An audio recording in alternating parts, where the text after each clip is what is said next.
Hey, what's going on, everyone? The Chicago Clubhouse Network. This is your boy, the Crooked Commish, coming here to talk about what we saw on Hard Knocks.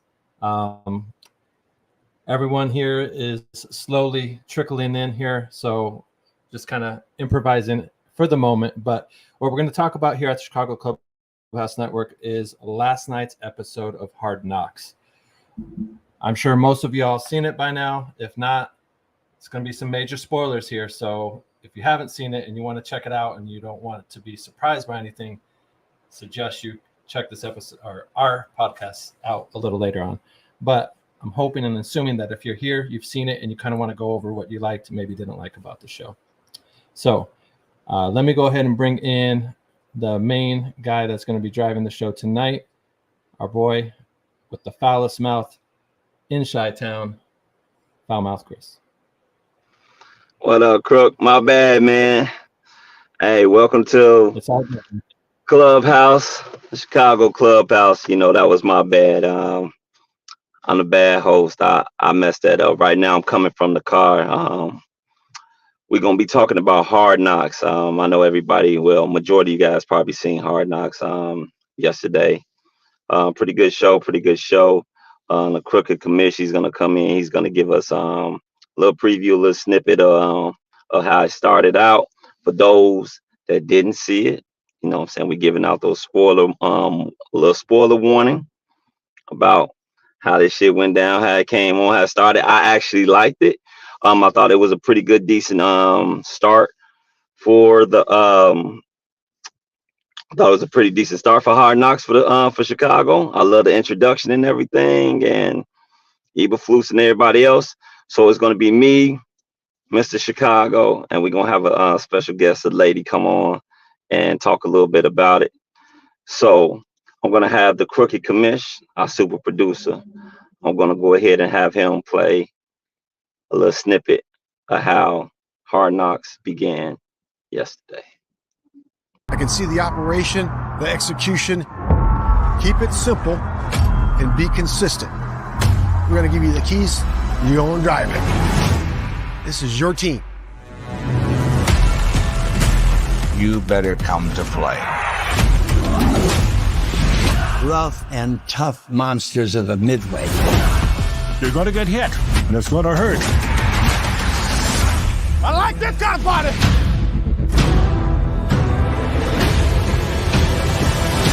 With the first pick in the 2024 NFL Draft, the Chicago Bears select Caleb Williams. Unequivocally, we have the right set of individuals. That's what we do. They're going to take us to the next level.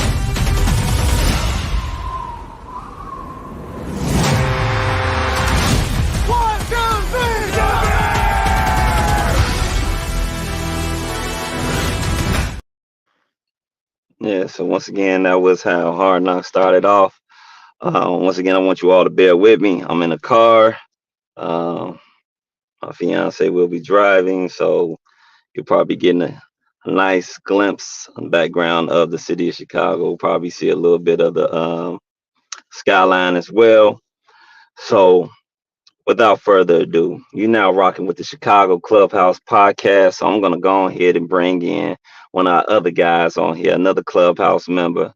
You know what I'm saying? He's coming at us from Atlanta, but he is and was born here in the Chi. We call him Mr. Chicago. I think. What's good? What's going on? Wow. What's going on, my brother? I'm good, man. How you living? I'm pretty good. I'm living cool, man. I got your classmate over here. I know. Got her out here working, man. While she expecting your child, man. See that? You got a job and all that, man. See that? Hey, man, she got to do it, man. She got to do it. Tell me, what did you think? What did you think about Hard Knocks? Well, first and foremost, man, I definitely did like the introduction. I had a chance to watch it earlier this morning because I was actually waiting up to watch it, but then I fell asleep, so I watched it early this morning. I thought it was really good. I love the production they put together. I love the introduction that they actually incorporated with showing when we drafted Caleb and obviously going through the motions of talking to Flus, talking to Pose and Kevin Warren about the moves that they have been making these past couple of months. And I definitely appreciated the idea of them even incorporating when DJ Moore was, giving his extension and all that while he was in practice. I was like, man, that's pretty dope. The fact that, that was something that was on his to-do list to get done. And he didn't know whether or not it was going to get done, this off season or next off season. But, the fact that they were able to do that while he was in practice, and they specified that he came in from Carolina doing more than what we expected him to do. And, he exceeded our expectations. So it was only right that we, kept him long term. So I definitely appreciate them for, expounding on that and how that transpired with them giving him that extension. And then, obviously talking to the rest of the guys. Jalen Johnson has been a pretty featured person in the first episode. So I'm loving the fact that he's being more vocal now that he is a Pro Bowl and all pro corner. And he talking his shit. So I love to see that now, because you can only talk shit when you can back it up. And so far, Jalen has been doing that. I see it's fueled him that he wasn't one of the top 100 players of the NFL this past year. So hopefully he used that as motivation. And, I can't wait to see the next episode and what's going to transpire thereafter. Right. So we also got another member that's, I wouldn't say another member, a guest. Miss Lola Monroe, who also is going to give us her take on what she thought about Hard Knocks. Hello. Hey, how you doing? Guys? How are you doing? Pretty good. Good. Happy hump day. Yes, ma'am. So tell me, what was your thoughts on Hard Knocks? So I'm football 24/7. So it could have sucked and I would have loved it, to be honest with you. I'm so ready for football, anything dealing with them. I was excited when I heard that they were going to feature them on Hard Knocks. So I was really looking forward to seeing it. So just the excitement around the whole team, not even just Caleb, it was just exciting from beginning to end for me. I'm glad that it's not a one trick pony. We got 5 more episodes, I think, or 4 more. I think it's either like 5 or 6 total. Yeah. I even got more hype when they used the Bulls starting. Oh yeah, Alan Parsons. Alan Parsons project. Yeah. Oh yeah. So I always, even when the Bulls ain't doing nothing, I always get hyped for the intro. So I thought that was a nice touch. It kind of tied everything in to let them know Chicago is a sports town. We love our sports here, and we take it very seriously. So absolutely, very good. Yeah. So I thought it was the first episode. I thought it was cool. It touched on a lot of stuff. It was, of course, focused on Caleb, but as it should have, But I'm looking forward to the other episodes. I think it's going to be a good series for them. Yeah, let me also. I did love the fact that once some of the guys that we acquired during free agency and in the draft, they took the whole ride through Lake Michigan, through the city, and everybody was rooting for them. It's like, listen, man, welcome to Chicago. We're gonna love it here. We're gonna love you here. Yeah, you doing your damn job here. You ain't gonna have no problems problems. Exactly. Out of Chicago fans, period. But the minute you starting to suck and we see you out at Whole Foods or Target somewhere, it ain't gonna be too pleasant, man. We ain't gonna want no autograph. We ain't gonna want no picture. We're gonna be asking like, why you ain't looking at that playbook? Why you ain't on this field? Yeah, exactly. And funny enough, so I watched the interview with Ryan Pose, and the guys on I think it was a 670 show. They asked him what's the weirdest place he's been questioned about the Bears.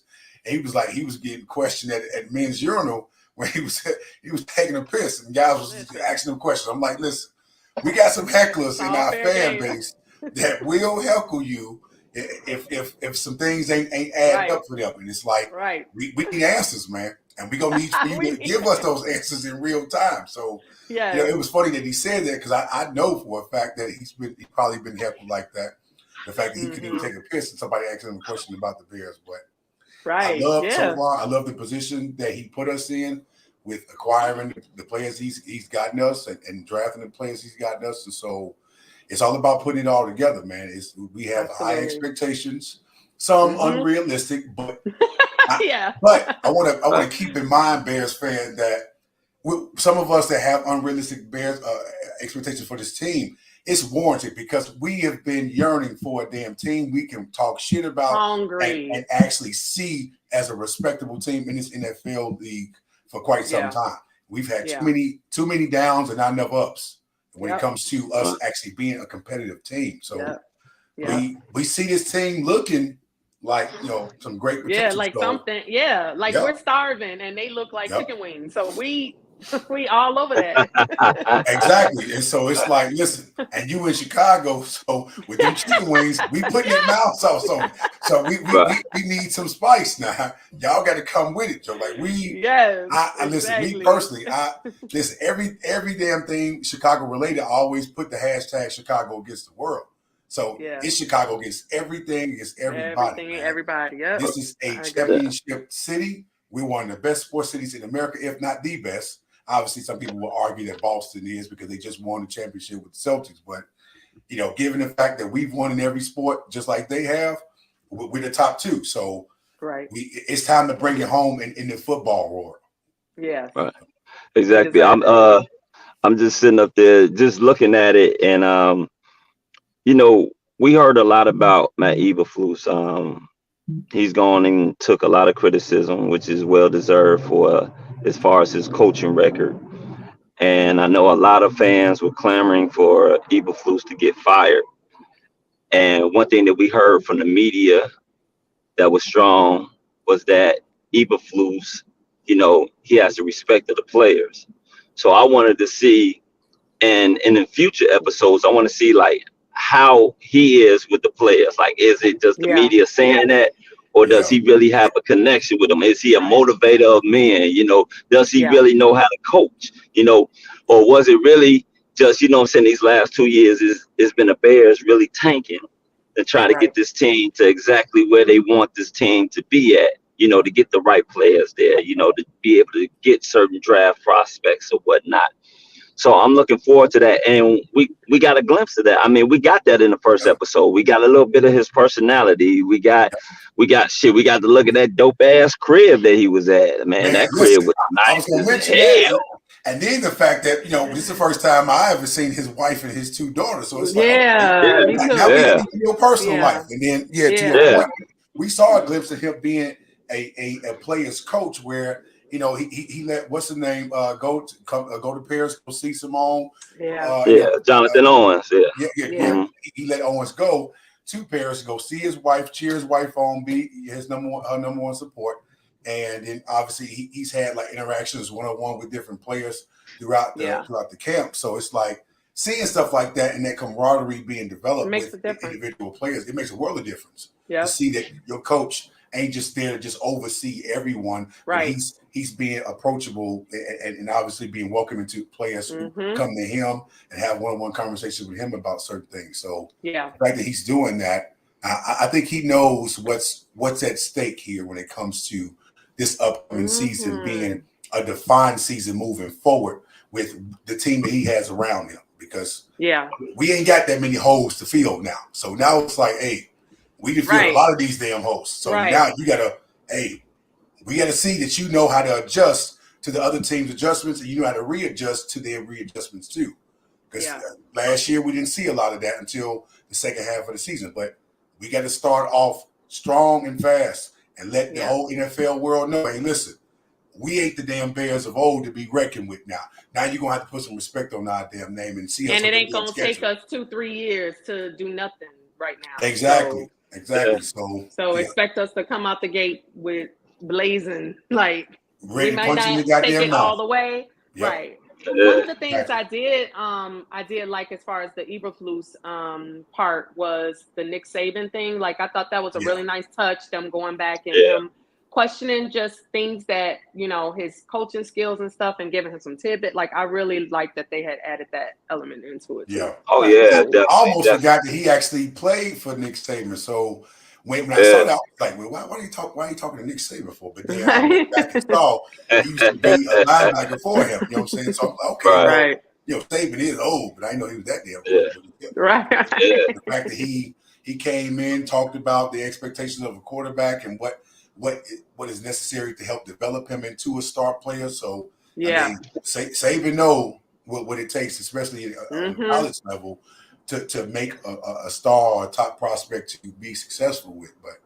and even when they showed Eberflus back in the day, he looked like a beast. Like I've never seen him play college, so when they showed the little couple of clips, I'm like, dang, okay. Yeah, like, I remember he played. I just didn't know he played for Nick Saban. So yeah. The coach, he was on the coaching staff for the Cowboys too. So yeah. And I love the dynamic that they showed him with his family, and they had his wife and his daughter sitting up there talking, and it looked like Flus got that juice. Like the wife, he just sit up there and told him like, "Shit, you look good with that beard." She gave him a whole makeover. Yeah, it was her idea to grow that beard. Like he looked completely different. She's like shit. Yeah. He got the Robin Thicke slick back with the damn beard. She was like white mixed with black. Man, she's like he went from thud to stud and shit. It's like, man, he gonna spice up the relationship now. Like, wifey can't keep her hands off of it, shit. So I love seeing that and the family aspect of it also as well. I also like the rookie thing with the offensive line rookie who unfortunately, man, he got hurt. Man. You know what? I know a lot of people. Hopefully he ain't too bad. Yeah. Now they said it's a grade 2 strain on his hamstring, so he's gonna be out for like the whole damn preseason. Okay. Yeah, it's just a strain, because if it was a tear, then you talking about the whole year now. But a strain, he got a grade 2 strain. But the thing that I actually liked was I liked the whole rookie hazing. Yeah, that was actually fun. And hey, dude was funny. I don't know about that Speedo shit though. I wouldn't have did all that with that Speedo shit. I wouldn't know who the hell put him up to doing that, because man, who put his ass up to that? But you get the movies with Speedo on. But hey, Trey Shot is right. Trey Shine is right. That field was terrible. You know what? After seeing that field and seeing how those players were slipping and sliding on it, I am actually happy that the starters did not play on that shit. Absolutely. I am so happy that they did not play on that was already on the brink of coming there in Ohio, so they played as much of the game as they could up until a certain point. It was like, well, it's time to go ahead. I just talking about the conditions of the field though, like those conditions, man. Like somebody could have seriously got hurt. They hurt themselves, yeah. I mean, you saw what happened to him, and all he was doing was just blocking. Yeah, that's all he was doing, blocking. His foot got up. Yeah, so I'm just so happy about that. So tell me, what did you guys think about DJ Moore and his part that he played in the first episode? No, you can go. Listen, I'm a DJ Moore fan, so I just love his energy. I thought it was cool. I thought that that one part that you was talking about at the beginning, that you said that you was glad that he is it extension? Yeah. So I just think we have the right formula. I just think I just love their like, even with the rookie thing and stuff like that, it just seems like they are cohesive, like getting things together, and like just like they're doing stuff off the field together, on the field, like even with social media. Even the Bears page is looking totally different, with what they're doing. So I think he's gonna be a real captain for us. Yeah, I did like the fact. I love his personality, because he don't say it. He don't say a lot, but when he do say something, you listening to him. You know what I'm saying? So I watched him and Caleb on First Take last week, and they were talking about the schedule and stuff like that, and they asked DJ Moore directly the question about what is he looking forward to throughout this upcoming season. He was like, that second half of the season with all our division games. That's what he gets. That's what his eyes are focused on. I said, God damn it, Right. that's what the hell we all focused on. Yep. Because week Yep. 11, okay, Yep. week 11 is the day of reckoning. We Right. gonna wreck them green bastards. You can Right. book that. God damn it, I'm Yes. sick of them. But no, I did love the fact, going back to the point about the whole Hazen thing. Caleb, I'm gonna tell you this right now, man. As absolutely now, as the king of karaoke, if you need pointers on how to even actually do karaoke, you can't be messing up no John Legend classic song like that, man. Hey, I love that they threw shit at him, man. That shit was funny as I hell. definitely want to be throwing stuff at him. You can't be messing up no John Legend song. What's wrong with you? You got to know the words, man. I don't need no scream. Listen. I'm telling y'all, first and foremost, I'm the 7th member of New Edition, so I can tell you I know every damn dance move and every song. So when it comes to karaoke night, you ain't gonna ever lose with me on there. So Caleb, you need pointers on how to do this karaoke thing. I can show you a thing or two, man. They don't But you need can't be 7 though. you can't be They messing don't up no need John 7. Legend, man.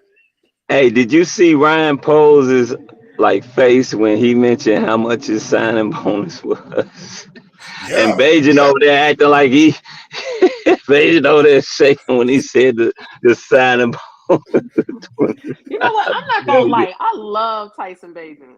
Like, I just feel like I love his confidence. Yeah. Yes, and I just felt like Yeah. even last year when he, was filling in for those few weeks or whatever, like I just loved his little energy, and I love his dad. His dad is, oh my God, amazing. But I was gonna say something about you had said something. Dang on it. About DJ Moore. So and like even with, I think I've always like when you said like when he talks, like you should listen because he's saying something. He don't just talk to talk. So like even when we were going through that whole thing with Fields and stuff, and he was real vocal about things like that and stuff. Like so I've always like really respected his view of the game, what he feels that the Bears need, and they're like I always kind of respected his opinion on those type of things because, like you said, he don't just shoot off at the mouth and just say whatever. Like he really, when he feel passionate about something or real serious about like this is not a good move or something, like Yeah, so I like players like that. He know when to be vocal about things and what to be vocal about, which is what I love about him. And most of the time, the guys on this show have heard me many times talk about how we need that rah-rah guy that's going to get in your face and hold your damn teammates accountable. And we had too many cool, calm, and collective and nonchalant ass attitude players on the team. And like, I don't like all that. Don't tell me you ain't no rah-rah guy. I need you to be cussing bastards out. If they miss a block assignment, they drop a pass, they miss a tackle, something. Somebody got to be over there as a leader on this team, holding the damn team accountable and gathering the troops up, rallying them up, ready to go to war. We need that. We are bears. That's what they hear. A bear does that with his goddamn with his group. You gotta be a bear out here, man, for real. So for real. I do love it when he does. I got our new thing, right? I ain't adopted that yet, but we start winning games. I'll start doing that shit. Because now it looks a little weird. It's funny. It's funny, weird, but it's like, all right, okay. We start winning games. Okay, now we can do some shit. I'm gonna hold you to that. What if we gotta have like three under our belt and you'll do it? I'm putting you this way. So like if we about a game or two above 500, say week 5, week 6. Mm-hmm. Yeah. Now I've caught on now. Now I bought into the system now. So now I'm like, okay, now it's time to start clawing these motherfuckers up for real now, man. So I'm with it. Exactly. So no, I just want to be precautious when it comes to being overconfident or obviously thinking too far ahead. We gotta look at the schedule and play every damn team competitive. We need to let them know, hey, from the gate, this ain't the old Bears from the past couple damn years where we've been terrible. This the new Bears, and we coming with it. So you better come with it too. So. And I was recently looking at they did, I guess, in order of how well each team is, and I felt like we was way lower than we should have been. We was like in the 20s. Like I'm like, okay, they full of it. what, Lola, I'm going to tell you this right there now. Book this right now today. That soon as we get into week 4, week 5, maybe week 3, you're going to start seeing a lot of them bandwagoners just jumping on our damn bandwagon, riding our coattail. Right. We told you they're going to, no, you ain't tell us shit. We knew more about this shit than y'all did. Y'all sit up here and talk all this shit, all the media coverage about the same old team that you're always covering, and then you sit up here and put us in the back burner because we've been so bad for the past few years that you ain't been making us, you don't want to even make us a relevant team now until we actually start winning games, which in some cases is warranted, and I understand it. But don't come back to us talking about something. Well, I knew he was gonna be good. No, the hell you didn't. Now you just talking at your damn ass now. Don't do that shit. I think right now, I think this team is going to come out. They're going to play with a chip on their shoulder, just from the disrespect that they've been getting from people sitting up there as far as their ranking, as far as with their secondary, people telling them about how their defensive line ain't shit. People talking about how their offensive line is this and that. Not giving their receiving core enough respect. Hell, even going as far as shit, people, you know, a lot of these guys, they're young guys, so they still play video games, People not liking their Madden ratings, Jalen Johnson, he's sitting over here, one of the top cornerbacks in the NFL. How the fuck he got an 89 rating? Tell you the truth, Montez Sweat. In the top 100. Man, Montez Sweat. Montez Sweat had a better year than fucking Chase Young, and Chase Young is an 86 and he's an 85. Where the fuck they do that at? So, I need to take this shit personal. So I think they are. Start cussing the goddamn media out like it's a bunch of bullshit. They got me fucked about here. I was like, okay, talk that shit then. Yeah. Because you better go out there and I like that. They messed up on that.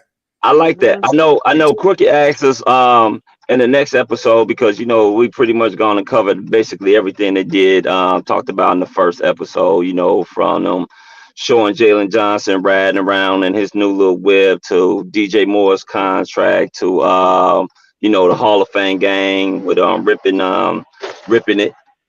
He ripped it. To Colin doing his thing. It's like, hey man, listen. He had a hell of a damn game in that game. So his family was out there cheering for him and everything. I'm happy to see that for him. Yeah. And that's all you want. Like, that's all athletes. They just want to make their family proud. They just want to do a good job. Like, so even with Austin Reed and his little family, like, they were just like so cute. Yeah, and he got robbed, man. Mother Nature didn't give him his shine, so I fully get it. He had momentum too, man. So he was ready to score a touchdown in that game. But I try not to fall in love too much with some of our preseason superstars, because it's like as soon as the season start, they ain't got no damn roster spot for them. So I'm telling Flukes and Poles right now, Colin Johnson has to make this fucking roster, man. He is a big target receiver out there, and he will be a red zone threat out there for us. And we need him on this roster. But funny enough, BJ was like, all right, man, so how many receivers you think they're going to keep on the roster? I'm like, he would ask that damn question on this episode, though. I mean, to tell you the truth, so what are you guys actually looking forward to? What do you guys think they're going to show in the next episode? Like, is it going to be more defensive concentrated? Because, they ain't really talk about too much guys on the defense. I mean, there was Caleb, there was Flus, a little sprinkle of JJ there. But other than that, it was basically DJ and the offense pretty much. So are you guys thinking we're going to see some defensive guys this next one? And I got a real good question, too. I want to get it out before I fucking forget. Right. What do you think? Do you think are they going to bring up, or they going to cover this Nate Davis situation? I think they're going to touch on it a little bit, but because it's still unfolding, that it hasn't concluded yet. So we don't know what's going to happen with him, what's not going to happen with him. I know a lot of us are disgruntled and very fucking frustrated with him. I know me personally, I'm one of those people. I'm like, we paid you a lot of fucking money, and we ain't getting no return on our investment right now. You got to step the fuck up, man. We moving here, and you're still standing still. We ain't got time for that shit, man. Because that's the biggest question mark that most of us consistently who have been following the Bears are pretty much on the forefront saying. Like, this offensive line has to develop some chemistry and cohesiveness to be able to protect our future soon-to-be franchise quarterback if all goes well for him. So if this goddamn line ain't together and it's inconsistency, then we can't fault him for not being able to be upright, throwing that goddamn ball down the field consistently enough. So Right. Yeah, Nate Davis Because is part of we that. were He saying the better get same with it. we were saying the same shit with Fields. Like, you gonna get him killed out Yeah. there. So yeah, I agree. Like, everybody got to step up and yeah, absolutely. But I do think it's gonna be, if not the next one, definitely the one after that is gonna be defense. Because let's just be honest, that's what we've been known for. Like, we went to the Super Bowl on our defensive line. Like, let's be honest. Like, so I definitely think that's going to be a thing. Plus, I had heard a couple of things during the training camp where they were saying, like, you know, Caleb was having a hard time on, you know, making passes or completions or something like that because the defense was really like out there shining and doing a whole bunch of stuff or whatever. So I definitely think they have to. They can't not talk about the D-line. Yeah, with the it's gonna make him better though. But I honestly, I want to get. I don't want to get completely away from the defense, but our offense now needs to be the driving force of this goddamn team now. Right. We've been too much known for the damn defense. Right. Half of the offense to step up and start scoring points. Because one thing I always bring up every season, past few years, is that the stat that you don't see on the stat sheet is how many goddamn touchdowns or opportunities we had to score in the goddamn field, and how many points we left on the field. Whether we won or lost, we left points on that field, knowing that we should have a better score than what the fuck we ended up with. You can't win without points. Exactly. So I'm hoping I see a little bit more from this receiving room and from the running back room specifically, because it's been question marks about what we're going to do about Khalil Herbert and Roschon Johnson's role in this offense as it pertains to him being either the second or third string running back. And I want to see more of our boy Swift McVay, man. We got Swifty out there. Swift he's a dual running back, and he's been a damn good running back past several years with the Lions, with the Eagles, and now hopefully with us too. So I want to see more of this offense. I already know what to expect from the defense, because our defense towards the end of the year was number one. Right. We were the best defense in the damn league second half of the goddamn season. So I know what to expect from them. But when it comes to defensive players, Tyreek Stevenson having a great sophomore year, and my boy Spider, I need to see Gordon out there. I want to see more of Gordon and more of Briscoe too, and less of them getting hurt so goddamn much. Because as soon as they make a big play, the next play they ask out the goddamn game for 3 games. It's like, come on, man. Y'all got to stay upright. I need y'all healthy out here. So I'm definitely looking forward specifically to see what our offense is going to do against this top-notch defense. Okay, well, definitely. Well, you know, hey, we came on. Just wanted to talk about a little bit about Hard Knocks. You know what I'm saying? We like to thank everybody that tuned in. Thank you for rocking with the Chicago Clubhouse podcast. We will be back next Wednesday too to talk about episode 2. Remember to catch us Tuesday on the Chicago Clubhouse podcast at 8:00 Central Time, 9:00 Eastern Time. Shit, I don't know about Pacific Time and all that shit. Y'all figure it out. I ain't doing that math. I think it's 7. Yeah. 6. Yeah. But also remember to like and subscribe to the Chicago Clubhouse podcast. So thank you for tuning in and rocking with us. I'm 5 Mile C. That's Mr. Chicago.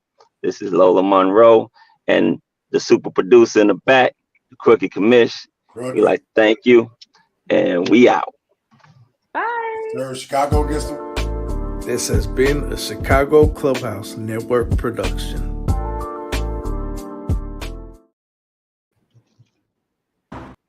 That was dope. We still alive. We still alive. Oh. He still got alive.